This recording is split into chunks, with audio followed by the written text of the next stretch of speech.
they're providing a vial formulation. It's something that they've talked about, for a while now on their calls. Now, the reason why these are easier to produce is, the fill and finish capacity. So the capacity needed to actually put the drug in the pens, and the capacity needed to manufacture the pens of the subcutaneous injection. So overall, I think the move is positive for Lilly. Clearly, broadens access, or patients' access to Zepbound, and also from compounding pharmacy standpoint, the fact that it improves supply means it could possibly combat competition from companies such as Hims and Hers.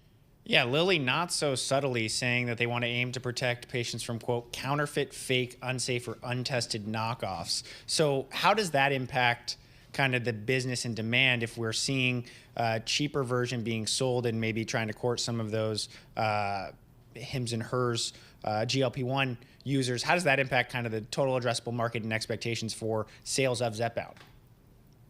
Well, I think if there's a branded vial formulation out there, and there's obviously guarantees around kind of purity, et cetera, I think that's going to be the preferred choice.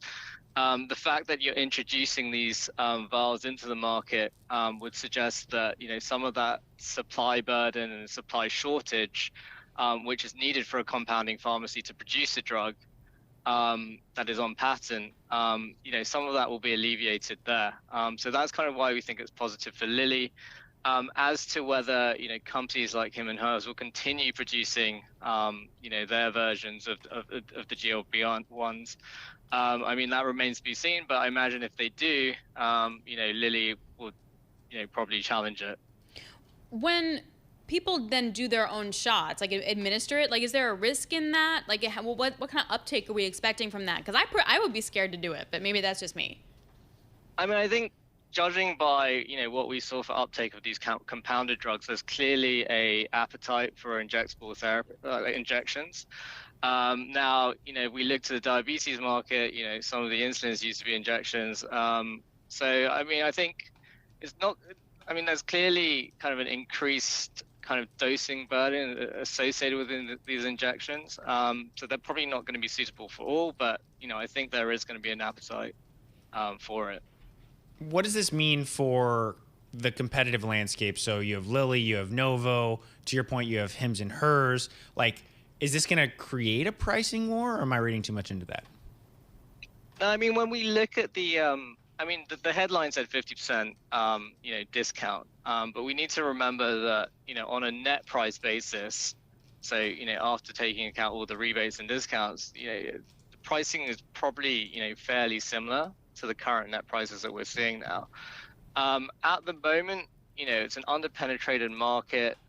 There's massive demand out there. There's tight supply. So I don't think it's going to change too much in terms of the dynamics between Novo and Lilly. I think prescribing decisions are less about kind of the profiles of the drug at the moment, and more about what is insured, what can people get their hands on. Yeah. So near term, I don't see that changing. From a Lilly perspective, as they ramp up supply over the midterm of their their pens. You could potentially see, patients switching from the injectable onto the pen, as and when that supply comes on board.